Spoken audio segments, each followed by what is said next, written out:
Mr. MVP, ayusin niyo naman itong mga tao nyo. Tingnan mo yung Christopher Min, banat ng banat sa akin.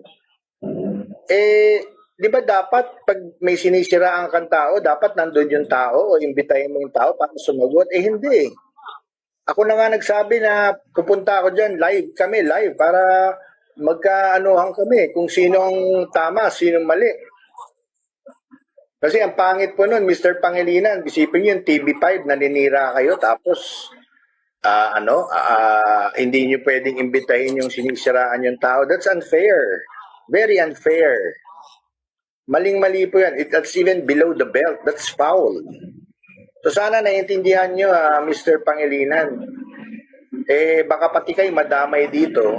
Baka yung show niyo madamay. Natutuwa po naman ako dahil pinatigil niyo na yung TV5 dati, di ba? Sports channel na lang yan eh. Natutuwa nga ako sa inyo yun dahil binubuhay niyo yung nagkakaroon ng trabaho yung mga tao. Pero yung mga ganitong tao na masasama ugali, Mr. Pangilinan, tingnan mo yung pakuha mo yung kopya ng ginawa sa akin, paninira niya. Tama ba naman yun? Tapos hindi ako, nung nagpe-presente ako na magla-live ako para man lang to defend myself sa paninira niya.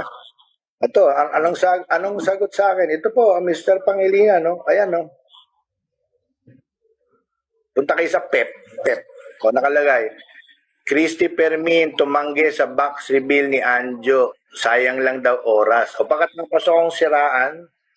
O, Christopher Min declines Anjo Iliana's offer to a live interview. Sabi ko, lalive ako sa iyo para madepensa ako sarili ko eh. Sabi niya, marami pa tayong mapagbibigyan ng oras sa napakikapinabang. O, pagkatapos akong siraan, gusto ko i-defend ang sarili ko, yung oras daw nila para naman sa ibang tao na mapapakinabangan. User talaga eh.